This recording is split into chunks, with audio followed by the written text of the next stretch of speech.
tu ni hi chilaya video pen hi na vet vai le GMF dia ya thilo ho hin kitchen ta pathin thu Bible thu thiang hi reject abol do wa amho thilo tu phun zo hi thu pi zo le na sa zo agyal dan pau hi kitchen ta imu do di we thila pu mission ki ti chu pathin thu hi su mangding su sit ding mi hoi pathin thu a kona pui mangding alung thim ba pathin thu a he zo siula mang pi ding ama thu hi chi thila thu a chu alung thimu lu dim sa ding ti chu a thu pi pe nei akam chang ta wa hi Bible chu aphata poi sim ta po te ati sa lo di chu a hin la Bible sanga thu pi zo le hoi zo agyal na diwa chu thila thu phun zo hi a choi sang na diwa a hlep jing apui mang jing ding he chu video danga jong kan sei jing sai tan to hai a practical ta evidence imudan pau chu i phun lo kit diwe ye chu no ei te ke chan ve vin lang hi ta bang video hi koi tu ma phai a ye chu pha chom kha zo le an delete kit diwe ama sa jong pujar man jong ni sei tan doctor hegin ke man ke nai ti le khabu aji pe ni Bible tabanga in man diwe tai ati ya chu a mission ol atu bule deceptional ha dan pau thila puna puidan pa hi Bible hi amu akona la mang pia all ola thila tu punai dominate anung thimi dominate bolding na British ten India ahung lo ti live amo lung lai lai ding amo thanup nup ladinga business idea tabanga alep wa achei china gam ahin to phau hi ji tabang tai ma chu thila puna tua hi alung thimu hi capture abola pathin to na sata ki gamla sa che abana pathin thu ngai nep sa che hi da zo pathin thu sanga thu pi zo ding la hoi zo ding a agyal thilo tu phun chu a choi adop sang sa hi chiri hi chalaya thilongol pa thu sei ga ve ti we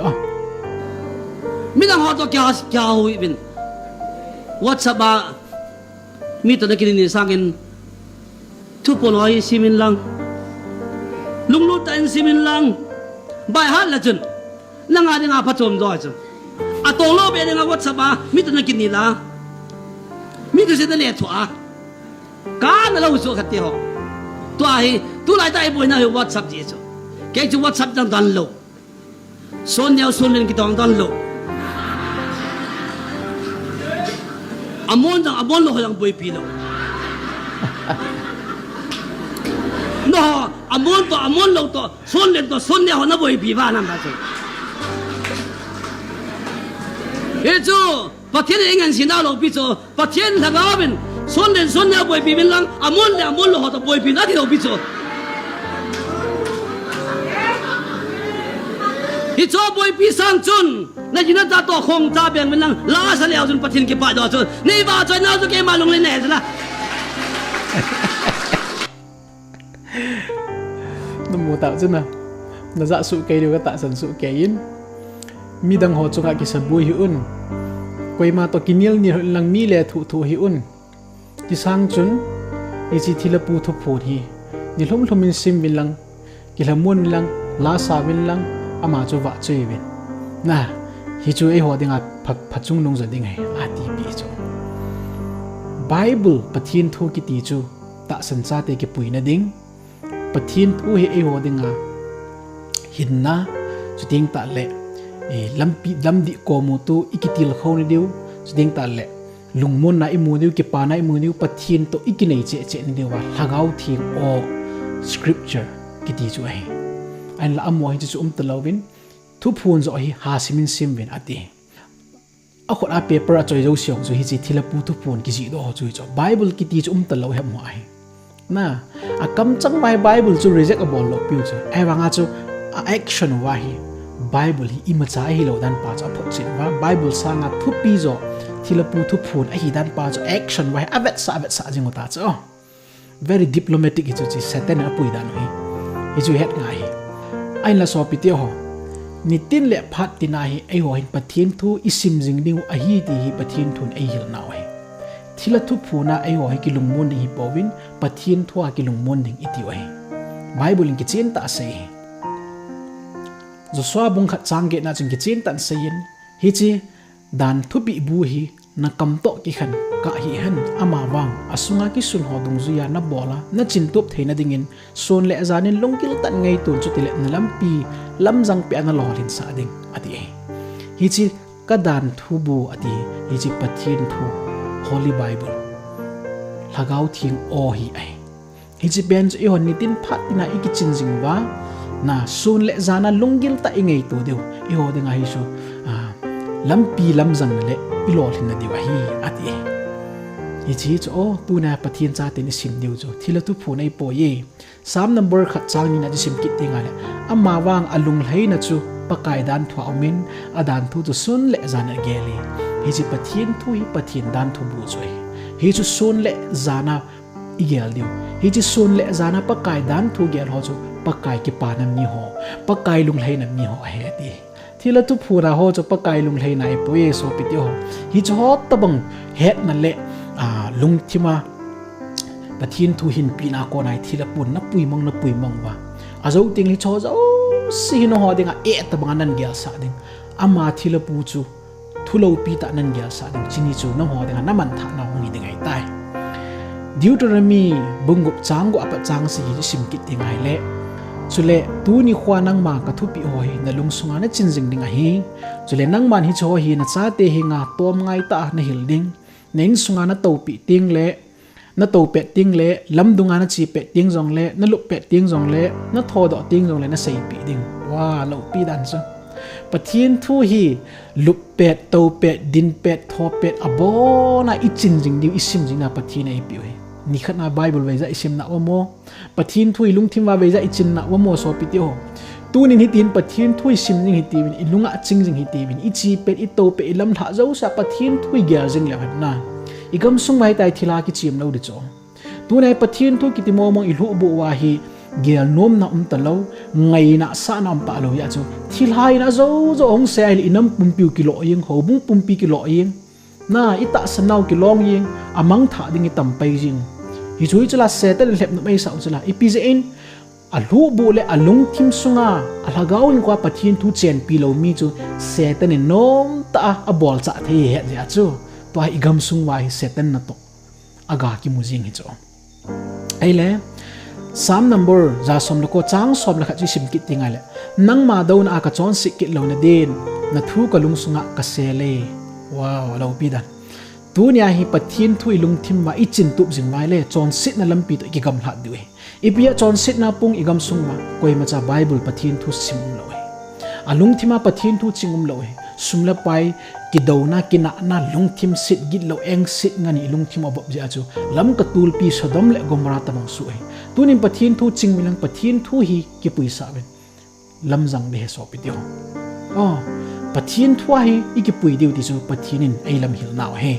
aban le sam number za som la ko chang som ko la sigi na dan thu hi iti ka ngai lu theta nilum ke jing ka ngai toi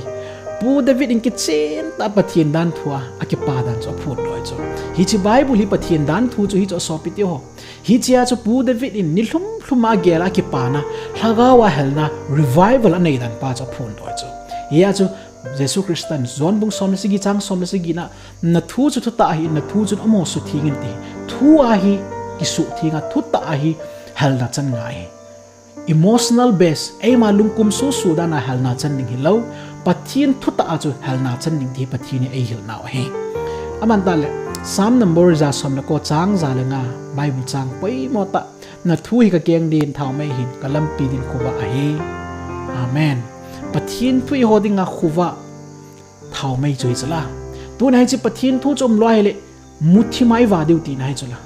ilagaw lungmi u choding ti nai chala hi chu setan in kitchen ta he ja chu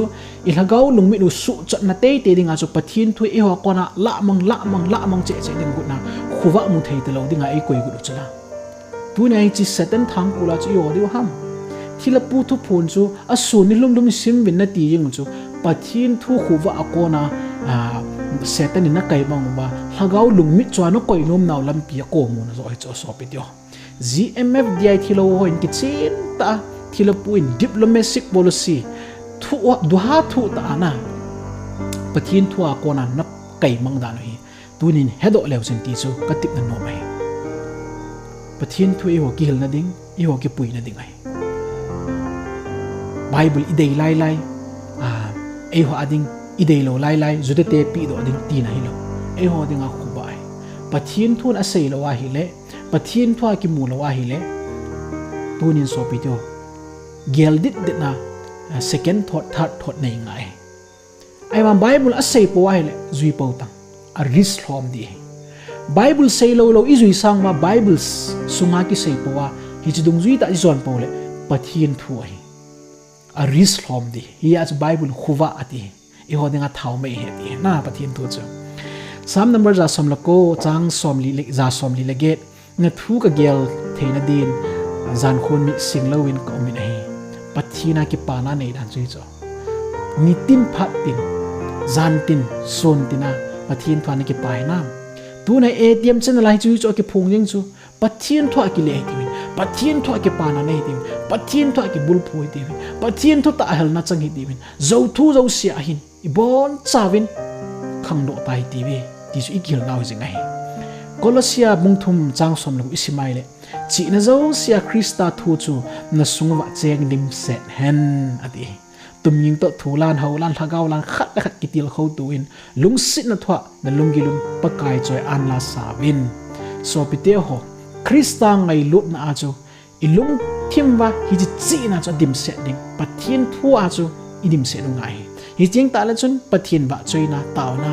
athu ta chon na hi chia chu cham kim na hin khu chi man niu pathin thu subri tu chu hi di wai i thau nom lo ham na hit ta banga pathin to ki tulut ho chu thila na zo lo di chu pathin thu i ta bang ta chu ki puisa ma sa ji lo je wa chu i gam sungu thila na to ha ni ta chu heya chu ninu nong tu phat don la ya hi setan abol thu pi pending chu hi chi pathin thu hi ila wa kona su mang te te ni gel nep sa te te ding bible long di lo tam ta me bible long chi ho da phachum lo i bo we na hi cho ta bang hi he thim the lo ngani ba ati ding ki dia chu ingai nep na diu thu tam ta hlep na to ding ai wa nga ne het ding khat chu hit chi setan in hlep na pen na ki zo sa ting le ama mission to fulfill ding ama thang ko la no ding hagaw lung mi chana ko ya khuwa na mu thei ta lo ding hi chu nang dinga destruction man tha na chu mi ding e so pityo ya chu pathin thu sip cha hi hen hi tv i ho dinga ibit na sun heti ka sei do no mai second timothy bungthum chang som sigi pathin hei khum pathin le khabwa thu ki sun chang si chu ki hil na ki phone a ki puijang na chom pha ki sin sa nya phata hi chutia chu pathin mi chu phacham kim ke ya thil pha bol na lama cham kim ke ya ki gu se dia mam theina ding i cham kim theina diu pathin lung leina bang ta chon chan i pha theina diu chu hi chi pathin thwa chon chui chula i ho na ki hil na ki puijang na chom pha ki sin sa nya phacham kim he ti hoi lai ta chu bible chu cham kim lo thila pu thu pu na chu ki til khwa ki hil di ti ham hi chu deception chu he so pe ti ho tu ni hi chi pha ta ke chan he thim le han na hi ta banga thila pu hi ai hon I welcome lo di wai ya chu tu nya hi nam wang pha jong I na lai vil alang khan a sei dinga ai chu na wa mang na wa na hil thei diu pathin ala cha tam ta tu nya na sol pi jingwa hi chila chu ke yong khan ka in pathin thwa ki le ki dinga pathin tu nya na ko jingwa he ai chu na zau na than naw na chi naw thila o changai bo we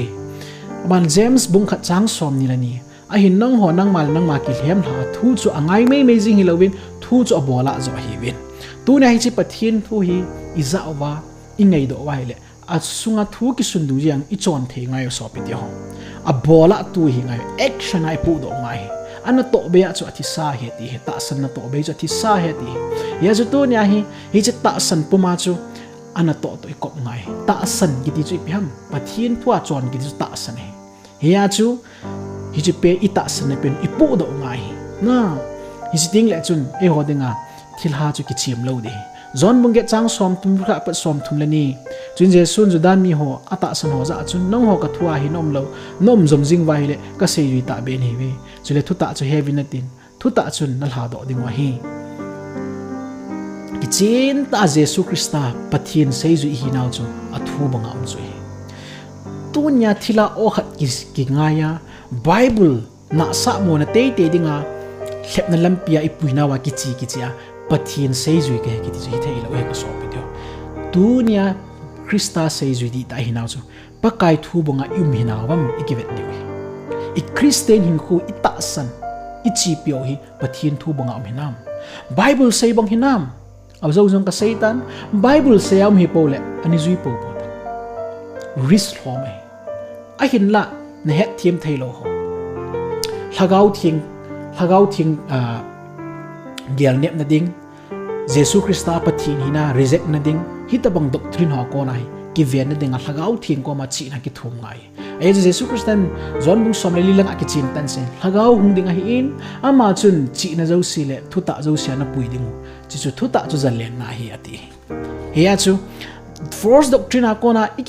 ki ven theini di wa jong pathin ko ma chi na ki thum jing dio ai wang athu banga chon na ding ai pathin ko ma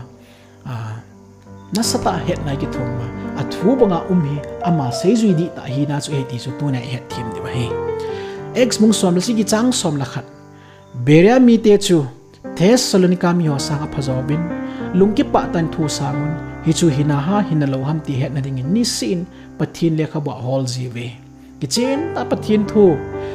beria mi ti ho chu Thessalonica mi ho sanga gunchuna neiwa thu ki seila ki sa za ho chu Bible to kitu hinam ti ho ni sit a ve ti punya hi tabong chu hin khui man the na mi hon thu ki seila ki soi Bible thu dong zu hinam ita sano adi da tu lai mainline denomination Christian la hi Bible a support lo outside thesis le outside theory a ko na hum ki khoma philosophy le idea za chom chim ki ko khoma Bible ki support sa ta san ki chi pidim se ni ya chu man made tradition man made doctrine ki ti hi chwa ko na ki ven do thin tu na pa kai na thu simple ta le plain ta na thua na sei ho ke thim thening chi na nei pinit ta ki thum di wai ya chu GMF di ai te chu tu chu nga thila ho na ho hi iwet ti ngai le na sata amul phau naw pathina ta do in hi chu abui ma jing chelaya thila thu pung pang ja sein tu chu ngai buin ho he ti nei bui ma jing wai ipize in adin na munu chu nial chunga in ki sat pa ta bang in ki bul phu da na song pi Krista chunga thuta cha nei lo hi chi a chu ki long de na hi win chom kha zo ti na hui na i phem kha amut mang banga om na lam ke lo hi la hung mang tha pe di ya chu tu nya hi thilo ho GMF di ho thilo ho na hi je win pathina thu banga ki le ki dinga tu na ngai lu na ko we ye chun tu ni nung ki le ki win lang pathin thu bang ta kit ding le